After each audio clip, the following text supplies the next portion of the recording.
आपने महाभारत देखे होंगे। महाभारत सुंदर, ऐसा महाभारत हुआ, ऐसा महाभारत हुआ, ना भूतो ना भविष्यति, ना तो इसके पहले कभी था और ना तो आगे हो सकता है, ना वर्तमान में होगा। ऐसा वो महाभारत। मात्र भाई भाई की लड़ाई थी, आपस में लड़े और इतना महाभारत कर डाला।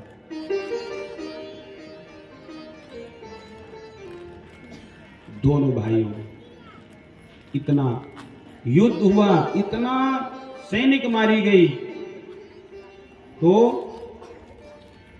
कहते हैं प्रभु ऐसा महाभारत, ऐसा युद्ध प्रभु कभी ना हो।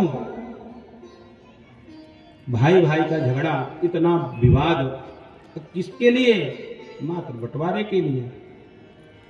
यहां पर भी देखो मोह, सबसे ज्यादा मोह परेशान करती है। अब थोड़ा से हट के चलते हैं क्योंकि समय भी हो रहा है।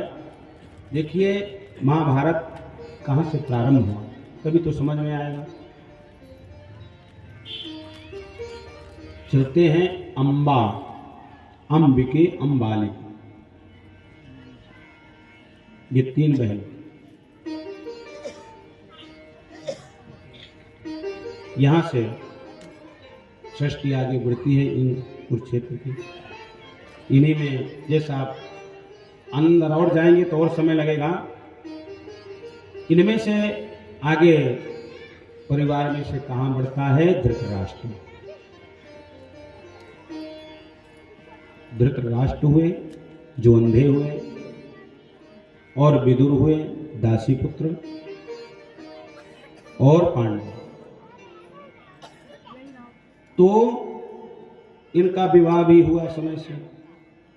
धृतराष्ट्र का विवाह भी हुआ जो गंधारी, आंख में पट्टी बांधे, लेकिन ये मोह में पड़ गए। यह भारत इन्हीं के वंशज थे, भरत, जिनका नाम भरत था।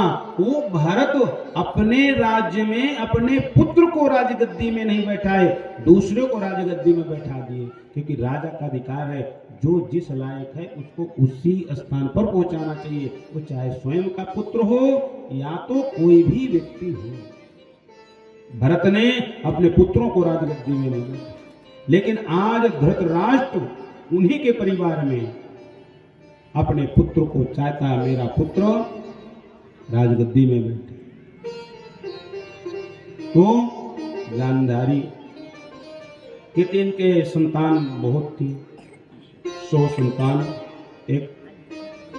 100 पुत्र और 1 पुत्री, 101।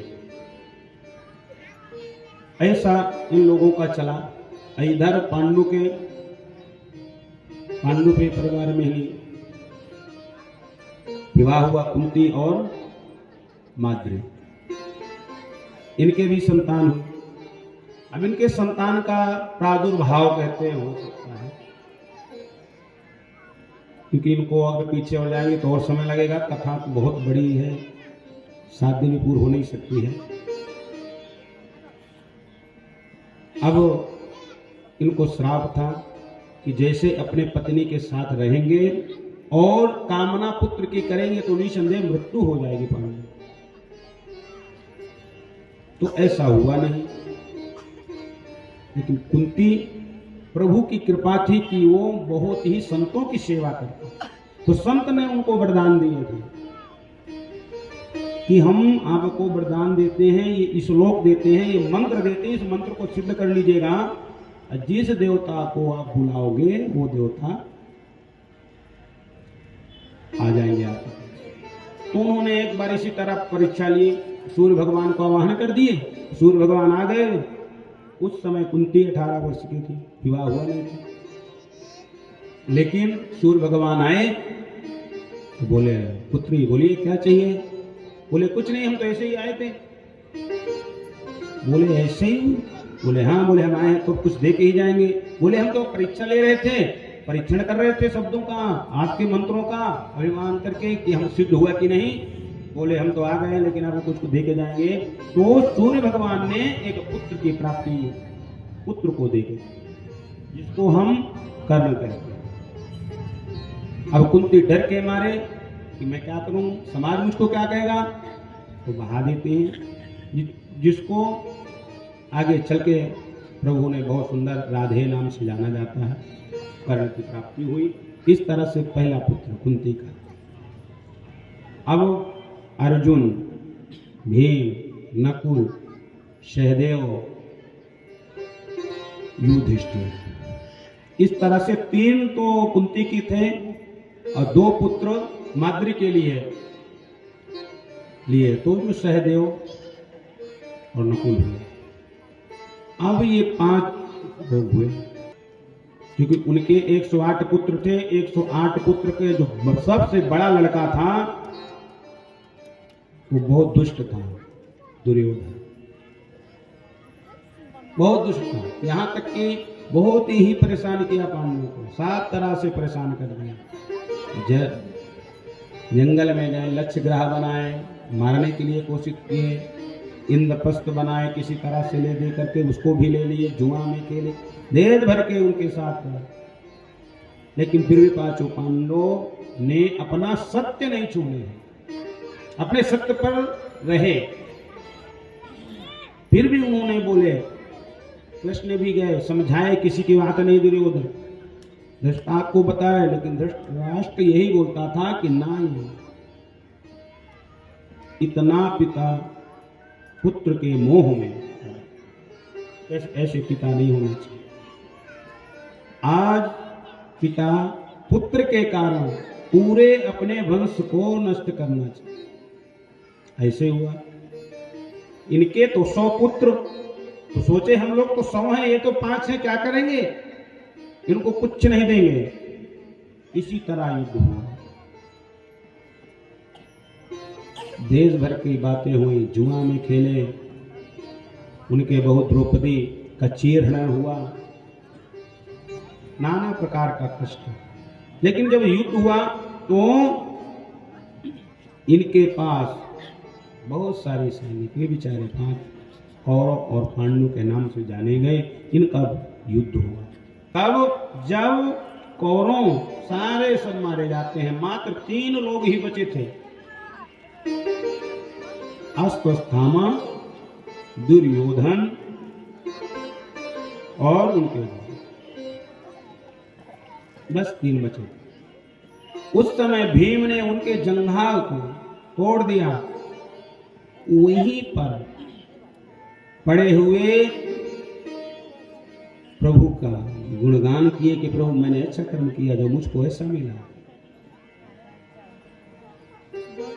अपने मित्र को आवाज दे रहे, अश्वत्थामा को, कि मित्र तू कहां है, आजा, आज मुझको बहुत पीड़ा है।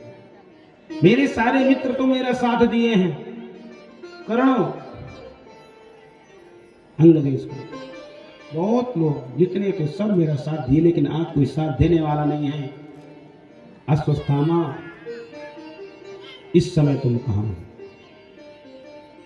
दुर्योधन उस स्थान पर एक एक बूंद जल के लिए तड़प रहा था, इतनी प्यास लगी। वो जंगले से तोड़ करके उसी स्थान पर रण में पड़ा खुदन कर रहा। उसी समय अश्वत्थामा पहुंचे। अश्वत्थामा से कहते कि प्रभु ये प्यास ऐसे नहीं बुझने वाली है, ये प्यास कब बुझेगी? मित्र बताइए कैसे बुझेगी, आप बताइए तो सही। बोले ये प्यास तभी बुझेगी जब 5 पांडवों के सर लेके आ पाए। ऐसा प्रश्न जब किए तो अश्वत्थामा बोले अवश्य होगा ऐसे। अश्वत्थामा गए और सोचे कि 5 पुत्रों का, पांडव थे, 5 पांडवों को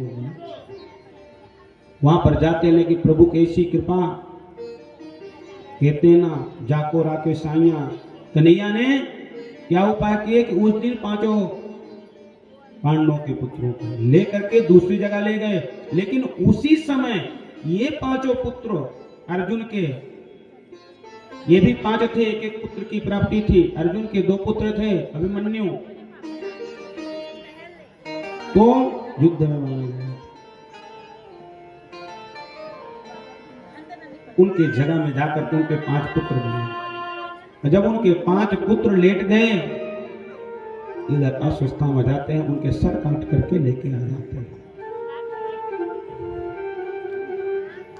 5 पुत्र के सर लेकर के जब अस्वस्थामा गया, रात्रि का समय, पहले युद्ध होता था, दिन भर युद्ध होता था, रात्रि जैसे सायंकाल दिन डूब गया तो युद्ध रुक जाता था। रात्रि के समय फिर एक दूसरे से मिलते थे, प्रातः काल फिर युद्ध होता था।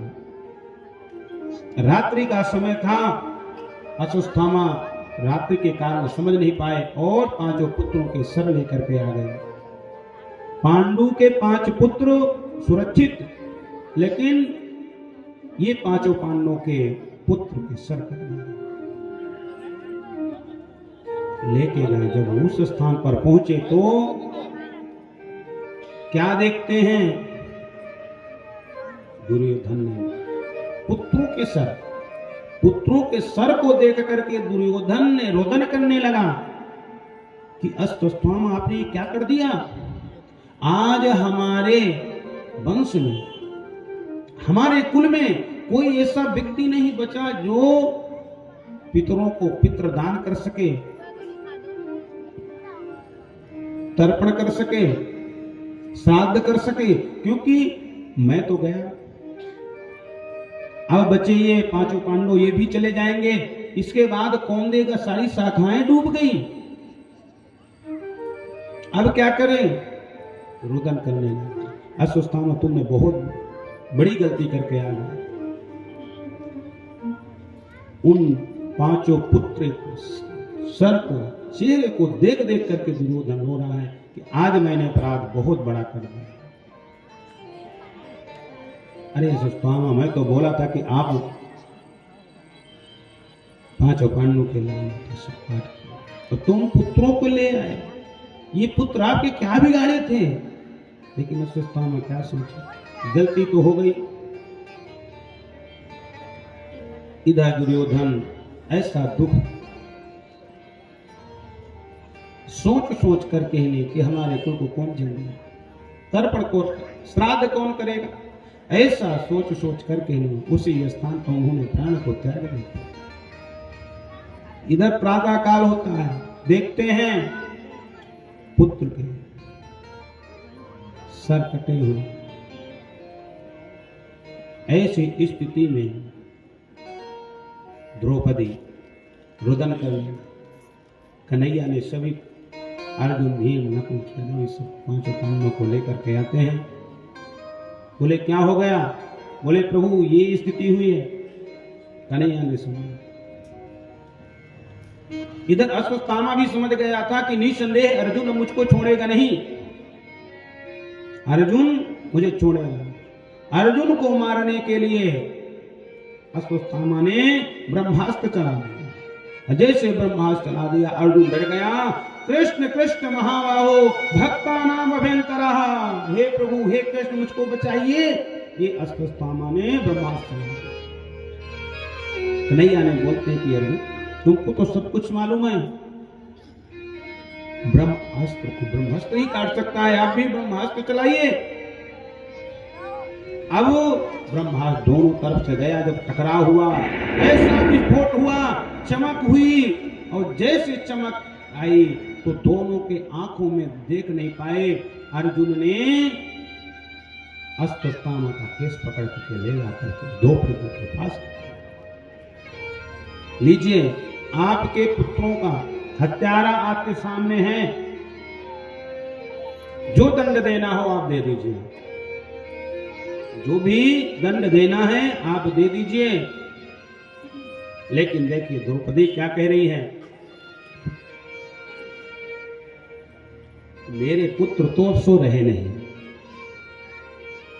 और ये अस्वस्थामा हमारे गुरुजी का पुत्र है, ब्राह्मण है, इसको मारेंगे भी तो हमारे पुत्र नहीं है, दंड देंगे तो भी पुत्र नहीं मिलना है, इसलिए विप्र है, ब्राह्मण है और गुरु जी का पुत्र है, छोड़ दो। पूजे ही विप्र सकल विहीन। विप्र कैसा भी, ब्राह्मण कैसा भी हो, पूजनीय है। ब्राह्मण हमारे गुरुकुल का, गुरु जी का पुत्र है, छोड़ दीजिए। अश्वत्थामा सामने खड़ा हुआ है, कृष्ण जी बोलते हैं कि सही बोल रहे हैं। अर्जुन बोले नहीं, हमारे 5 पुत्रों को नष्ट किया है, इसको जीवित छोड़ दें। बोले अवश्य, ब्राह्मण का अपमान कर दिया जाए तो मृत्यु से बड़ा है, इनका अपमान ही काफी है। इनकी मणि निकालिए, मणि निकाल करके नहीं उनको छोड़ दो, ऐसे ही। अब देखिए अश्वत्थामा के प्राण बच गए तो इनको अर्जुन, इन 5 पांडवों का एहसान मानना चाहिए कि मुझको छोड़ दिए, लेकिन ये क्या करते हैं, इनके मन में ऐसा अभिमान है। दुर्योधन की बात आ गई कि हमारे पुत्र में कोई वशस नहीं है जो हमको जल तर्पण कर सके, श्राद्ध कर सके। याद आया कि मैं तो सुना था कि अभिमन्यु जो चक्रव्यूह में फंस गया था, मुझको मालूम है कि उत्तरा के गर्भ में अभी भी गर्भ है। उन्होंने ब्रह्मास्त्र चला दिए, जैसे ब्रह्मास्त्र चलाते हैं उत्तरा के गर्भ में जलने लगा। इधर उत्तरा जोर जोर के चिल्लाने लगी, कृष्ण बचाओ, पाई पाई महायोगिन देव देव जगतपते, हे प्रभु मेरी रक्षा करिए, ये ब्रह्मास्त्र मुझको जला करके भस्म कर देगा, लेकिन मुझको कोई चिंता नहीं है। अग्नि में मैं जल जाऊंगी, ब्रह्मास्त्र जल जाऊंगी, वो सब चलेगा, लेकिन मेरे गर्भ में पुत्र है, ये गर्भ है, इस गर्भ से उत्पन्न हुआ बालक मुझको रखना बहुत अनिवार्य है, क्योंकि वंश में आज कोई बचने वाला नहीं है। एक कन्हैया प्रभु पाहि माम, मेरी रक्षा करिए, पाहि पाहि महायोगिन देव देव जगतपते, आपके अलावा अब कोई नहीं है कि जो मेरे गर्भ की रक्षा कर सके। तुम बिन मेरा कौन सहारा, तुम बिन मेरा ये मेरा मेरा ये मेरा मेरा मेरा ये मेरा ये मेरा, तुम बिन मेरा कौन सहारा, तुम बिन मेरा कौन सहारा। आओ कन्हैया को पुकारने। उत्तरा के गर्भ में कन्हैया ने क्षण भर विलंब नहीं किए, गर्भ में जाकर के उनकी रक्षा करते। वही पुत्र राजा परीक्षित होता है। अब इधर जब जान गए कि कन्हैया तो भगवान है, तो सब लोग भगवान मानने लगे, कन्हैया को कृष्ण को भगवान मानने। उत्तरा ने क्या, मेरे गर्भ की रक्षा करने वाला एक भगवान ही हो सकता है, तो दूसरा और कोई नहीं है हो सकता, लेकिन इसलिए मैं आपको भगवान मानता हूं। भगवान की पूजा कर रहे सभी लोग भगवान। कन्हैया बोले कि अगर ऐसी बात है तो ठीक है, सब लोग मांग ही लीजिए, क्या चाहिए किसको। सब लोग मांगने लगे, लेकिन उस समय जब कुंती का समय आता है, बोले बुआ आप कुछ नहीं मांगोगे, आपको भी कुछ मांगना हो तो मांग लीजिए। बोले प्रभु अगर देना है तो मुझको दुख दीजिए। कुंती ने क्या मांगा, दुख। बोले बुआ आपका जन्म कहाँ हुआ, पालन पोषण कहाँ हुआ, फिर विवाह कैसे जगह में हो गया, दुख ही दुख मिला, अभी भी दुख। बोले प्रभु दुख अगर मेरे पास है तभी तो मैं याद करता, सुख होता निसंदेह हो सकता है मैं आपको भूल जाऊं। विपता संतु ना, विपता के ऊपर विपता पड़ती रहे। अगर ऐसा हो तो दे दो। विपदों में वो विपता संपादों में संपदा, विपता के ऊपर एक से दूसरी विपता पड़ती रहे तो मैं आपको बस्ती। और ऐसा सुख क्या जिसमें से कन्हैया और प्रभु को हम भूल जाएं। सुख के माथे सिल पड़े जो हरि हृदय से जाए, अब बलिहारी वो दुख दीजिए जो पल पल नाम जपाए। प्रभु ऐसा दुख दीजिए जिसमें हम आपको याद करते रहे, क्योंकि सुख हो जाएगा तो हम आपको भूल जाएंगे, दुख रहेगा तो आपको चिंतन करते रहेंगे, आपको बुलाते रहेंगे, आप सामने दर्शन देते रहेंगे, तो सुनते नहीं दुख